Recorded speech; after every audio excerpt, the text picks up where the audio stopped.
Sveiki, mėlyjei.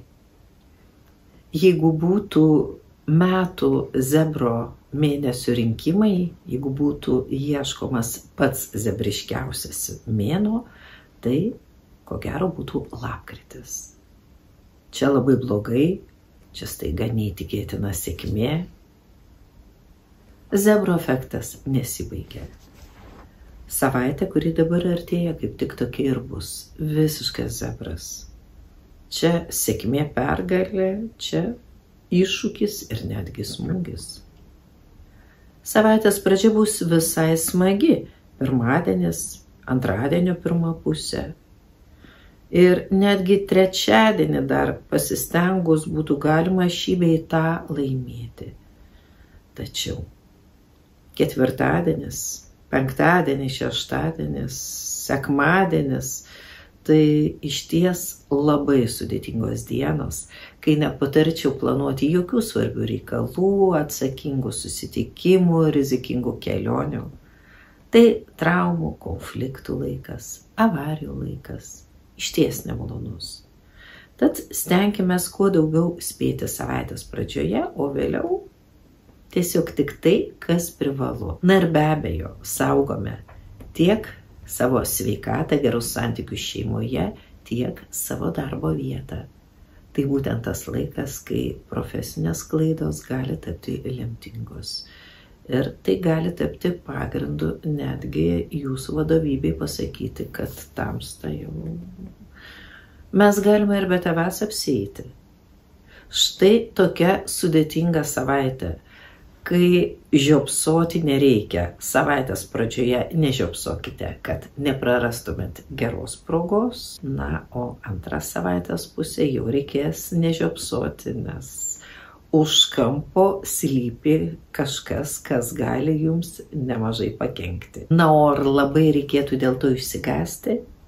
Galbūt gera žinia ta, kad trečiadienį po pietų saulė eis į Šaulio ženklą, o Šaulys laikomas vienu pačiu laimingiausių zodiako ženklų. Penktadienį Šaulio ženklą jau įeis Marsas. Vis dėlto stiprus, jau dominuojantis Šaulio ženklas padės išspręsti bet kokias problemas. Kad ir su kuo susidursite, išsisuksite iš keblios padėties. Tad linkiu būti atidiem, apsukriem, vykriem, na ir laimingiam. Tegul tas Šaulys, kuris prasidės, pasidalina su jumis tą didžiąją laimę, kurią kupinas Šaulio ženklas. Avinas. Kam jau kam, bet jūsų ženklui iššūkių tikrai pakaks. Ir zebro efektas jau tikrai bus ryškus Avino gyvenime. Štai pirmadienis. Pirmadienio pusė puikiai, sėkminga ir būtent šiai dienai vertėtų ir planuoti svarbiausius savaitės darbus. O ką toliau, aišku, sakyčiau, iki atostogų, bet na, aš suprantu, kad jūs neįsite atostogų. O vėliau jau atsargiai.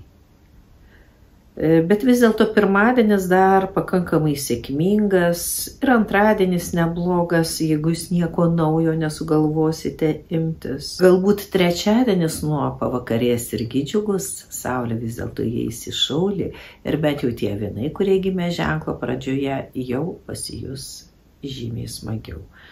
Vis dėlto vėliau teks kiek pristabdyti, mažinti tempus. Ramiau, lėčiau, atsargiau, stipriai išaugs konfliktų tikimybė, nuostolių tikimybė. Ir lyg imsite nusiraminti savaitgalį, štai sekmadienis jau ramesnis, jau ieškosite išeities iš tų problemų, kurias ko gero patys ir susikursite. Ir labiausiai tikėtina, kad šios problemos bus darbe. Na, aišku, jeigu jūs dar sugalvosite tvarkyti piniginius turtinius reikalus, tai yra nemaža tikimybė patirti ir nuostolius, kurie nebus taip lengvai ir paprastai išsprendžiami. Ir sekmadienį vėlgi nepakliūkite į sukčių apgavikų spąstus. Šią savaitę avinukam bus labai svarbu neprarasti savitvardos, na ir situacijos kontrolės. Jautis. Nors šiuo metu jautis laikomas pačiu laimingiausiu zodiako ženklu, vis dėlto ir Jupiteris, ir baltasis mėnulis jų ženkle. Ir tai be jokių abejonių saugos nuo šios savaitės konfliktų, bet vis dėlto ims dominuoti šaulio ženklas. O šaulys tai jau rimtas išbandymas jaučiams. Bet jau šią savaitę jaučiai tuo tikrai įsitikins. Pačios galbūt sėkmingiausios, o tiksliau sakant mažiausiai pavojingos dienos – pirmadienis, antradienis. Jau nuo trečiadienio verta atsitraukti nuo svarbių reikalų tvarkymo, nebepirminėti jokių atsakingų sprendimų. O savaitgalis, lyg ir atsigausite savaitgalį daugiau jėgų, noro kažką nuveikti, bet per didelis aktyvumas, per didelis ryžtas gali jums pakenkti. Tad saugokite savo sveikatą ir gerus santykius su artimaisiais. Dvyniai. Tikiuosi, kad ši savaitė itin neišbalansuos dvynių. Vis dėlto Saulė, o vėliau ir Marsas judės šaulio ženklų, ar tai skatins dvynius labiau išgirsti, ką kiti sako, ko nori antroji pusė suprasti, derintis prie situacijos, prie aplinkybių. Jeigu tai bus iš tiesų, ko gero savaitė nebus itin sudėtinga. Bet jeigu dvyniai mokės girdėti tik save ir darys taip, kaip jie nori, gali tekti susidurti su rimtu pasipriešinimu ir įsivelti į rimtus konfliktus. O į kokius labiausiai nereikėtų veltis? Tai į konfliktus su antraja pusė, su savo konkurentais. Antra savaitės pusė tai tas laikas, kai neatsargiai ištartas žodis ar kažkoks neįtintikės parodytas gestas gali padauginti jūsų priešų gretas. Tad likite geranoriški ar bent jau diplomatiški. Vėžys. Vėžiams savaitės pradžia gal ir visai smagi. Daug kas eisis kaip iš pypkės ir jie spės išspręsti ne vieną keblų klausimą. Tiesa, jau antradienio pusė nereikėtų būti labai patikliem. Gana apgaulingas gali būti ir trečiadienio rytmetis. O vėliau, kogi laukti vėžiams, kai prasidės šaulio ženklas. Bus svarbu išmokti susitelkti ties smulkiais ir nežymiais dalykais. Ties tvarka, metodiškumu. Dabar viską lems būtent smulkmena, neatidumas kažkokiem nežymiem dalykam gali brangiai kainuoti. Ir teks išmokti viską daryti žingsnis po žingsnio, neperšokant, nuosekliai. Tai padės išvengti klaidų ir galbūt tai suteiks tam tikro pranašumo prieš kitus konkurencinėje kovoje. Bent jau šią savaitę tikrai, nes ši savaitė toks laikas, kai daug kas bėgs, lėks, skubės, kažką pamirš, gadins, o jūs ramiai, galima net ir vėžulio žingsniuku, po truputį ir savo laimėsite. Svarbiausias dalykas, kai Saulė šaulyje, be abejo bus jūsų sveikata. Liūtas. Skorpionas liūtus jau ko gero pakankamai išvargino ir savaitės pradžioje jau liūtai sakys viskas jau toliau, taip negali tęstis. Kas jau kas, bet liūtai jau tikrai silgia šaulio karalystės. Ir tikrai, manau, liūtai atsigaus. Tik ne taip greit, kaip norėtųsi, vis dėlto ši savaitė pakankamai sudėtinga. Tiesiog padaugės daugiau optimizmo, noro džiaugtis gyvenimu, švęsti gyvenimą. Bet su iššūkiais teks susidurti ir liūtams. Gali taip nutikti, kad savaitės viduryje jau teks priimti nemalonų, bet būtiną sprendimą. Galbūt šis sprendimas gali būti susijęs su kažkokiais pokyčiais jūsų veikloje, o gal ir asmeninėme gyvenime. Jeigu sugalvosite pasitraukti iš esamų santykių ar kažkur išvykti toli, nebūsite teisūs.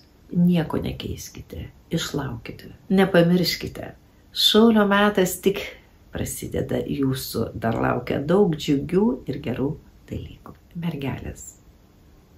Juodasis mėnulis jau tikriausiai jūs nuvargino. Norisi pailsėti. Ir jeigu jūs esate apimti tokio noro, tai yra teisinga. Kai tik tai saulė eis į šaulio ženklą, taip ir imkite bent nedidelės atostogas. Veiklai, reikalų tvarkymui, įvairiems susitikimam, kelionėm, savaitės pradžia visai nebloga, tačiau kai saulė eis į šaulį, reikėtų pasakyti stop, gana. Mažiname iš esmės darbų apimtis, mąstome apie didesnį laiką poilsiui, sveikatos stiprinimui.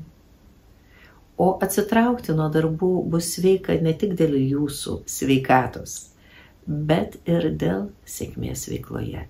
Reikalas tas, kad antra savaitės pusė tiem, kas itin aktyviai dirbs, gali kilti nemaža rūpesčių problemų darbe. O čia paprasta taisyklė. Nėra žmogaus, nėra problemų. Tad jeigu atsitrauksite bent jau nuo darbo kolektyvo ir perėsite į darbą į namus, o dar geriau tiesiog paatostogausite, išvengsite pakankamai daug problemų.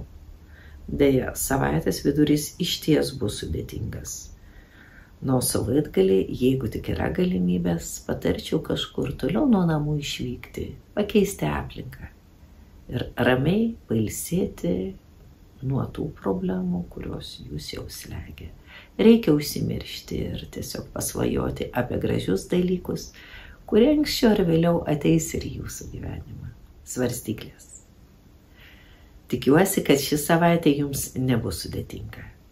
Juk jis sudėtinga tiem, kas karštakošiški, lekia, bėga, greit užsiplėskia, supyksta, puola aiškinti santykius. Jūs netokie. Jūs išgirdote, pagalvojote, supratote, o gal net ir atidėjote tą fazę, kuri vadinasi pagalvojau, aš pagalvosiu rytoj. Tad manau, svarstyklės dėl įgimto sugebėjimo viską įvertinti, pasverti, likti diplomatiškais, gana smagiai peršoks šios savaitės kliuvinius ir be ypatingų nuostolių, be baudos taškų sugebės sulaukti sėkmingai ir laimingai kitos savaitės. Skorpionas. Paskutinės Skorpiono dienos sėkmingos. Ir manau, kad tuo galės puikiai pasidžiaugti gimtadienininkai. Na, vėliau. Antra savaitės pusė jau nebus itin smagi. Gali kilti didesnė įtampa darbe, įtampa tarp sutuoktinių. Tikrai nelaikas aiškinti santykius, kas protingesnis, kas teisingesnis, kieno nuopelnai didesni, kam daugiau priklauso. Nei darbe, nei namie nereikia aiškinti santykių. Bent jau namuose tai gresia skyrybomis, na, o darbe dar labai neaišku, kaip viršininkas sureaguos ar kolegos sureaguos į jūsų pretenzijas. Skorpionam patarčiau antrą savaitės pusę būti lankstesniems, vengti kategoriškų sprendimų, nuo visus rūpešius, kurie bus susijęs su jūsų veikla, su jūsų finansais, ar nesklandumais santykiuose su antrąja pusė, tiesiog atidėti vėlesniam dienom. Šaulys. Artėja gimtadienio metas. Tai išties labai svarbus laikas. Būtent gimtadienis ir lemia metų eigą. Koks gimtadienis, tokie ir metai. Ir nebūtent taip, kaip jūs atšvesite. Tai lemia planetų padėtis tą dieną. Na ir galbūt tą dieną priimti jūsų sprendimai. Bet nemažiau svarbu yra ir tai, kaip pasiruošti gimtadieniui. O svarbu labai paprasti dalykai. Tiesiog baigti visus darbus, grąžinti skolas ir ne tik materialias, bet ir moralinės. Atsiprašyti visų, atleisti, palaiminti, padėkoti, na ir po to jau drąsiai žengiame į naują gyvenimo ratą, kuris prasideda nuo gimtadienio. Kieno gimtadienį išpuola šią savaitę, labai norėčiau įspėti ir paprašyti, likite taikus. Mokėkit nereaguoti į provokacijas, o jų gali iš tiesų pakakti.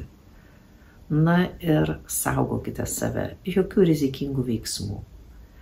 Ir ne tik bendraujant su aplinkiniais, labai svarbu vengti konfliktų, nerizikuoti darbe, bet šauliai aistringi vairuotojai, nerizikuokite kelyje. Na ir be abejo bus labai svarbu neįsivelti į jokius konfliktus.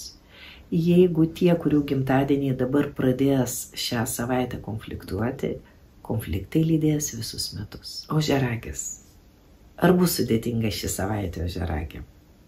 Įtariu, kad taip. Na, savaitės pradžia visai nebloga, bet vėliau nuo trečiadienio negaliu kažko labai džiugaus pažadėti. Įtariu, kad planetos taip susimokė, kad ožiaragiai gali tapti savotiškų likimo atpirkimo ožių. Bent jau nesistebėkite, jei staiga nuo savaitės vidurio visi dėl visko ims kaltinti jūs. Kadagi atsigausite? Na, gal sekmadienį jūsų nuotaika kažkiek pagerės. Vis dėlto jūs turite žinoti, kad vaikščiosite ant peilio ašmenų ir aplinkui sproginės minos. Be abejo, galiu palinkėti likti pozityviem, viską žiūrėti su lengvu humoro jausmu, nieko nesureikšminti ir pasistengti neįsivelti į jokius konfliktus. Tiesiog ramiai vykdykite savo pareigas ir žinokite, kad tokia sudėtinga įtempta planetų padėtis ilgai netruks. Jau kitą savaitę tamsus debesis virš jūsų galvos išsisklaidys. Vandenis. Savaitė gana dvilypė. Vandenė galės pasidžiaugti, kad pagaliau jau Saulė išeina iš Skorpiono, iš Šaulio ženklą ir atsiveria naujos perspektyvos, viskas lengviau, paprasčiau. Štai tokios viltis, tokie lūkesčiai. Tik šią savaitę manau, kad jūsų lūkesčiai nerealizuosis. Gali taip nutikti, kad apribojimų padaugės, tad tik žiūrėk, kaip išgyventi tą įvykių naujienų krušą, kaip viską ir visur suspėti. Bent jau sąmoningai neprisimkite daugiau užduočių, neskirkite jokių susitikimų, pasistengkite sumažinti darbų apimtis, na ir venkite neprivalomo, nereikalingo bendravimo. Nuo savaitgalį skirkite išimtinai uždaram poilsiui šeimos rate. Žuvis. Savaitės pradžia visai smagi, daug ką spėsite nuveikti, bent jau to jums tikrai linkiu, nes vėliau, nors Saulė jau įėjus į Šaulio ženklą ir reikalaus daug dirbti, daug daryti, žodis daug bus netikęs. Tai bus tas laikas, kai geriau mažiau, bet kokybiškai. Tai tas laikas, kai jums išaugs keliami reikalavimai darbe. Ir dėl kokybės stokos galite susilaukti nemažai problemų. Tai ir vadovybės kritika, kolegų ar klientų nepasitenkinimas. Tad saugokite savo gerą darbinę reputaciją, na ir savo sveikatą. Ir patarčiau nesureikšminti šią savaitę kilusių sunkumų apribojimų. Dar viskas išsispręs, tik turėkite kantrybės. Ar jau matėte mano naują astrologinį kalendorių 24 metų? Kaip jį įsigyti, rasite apačioje.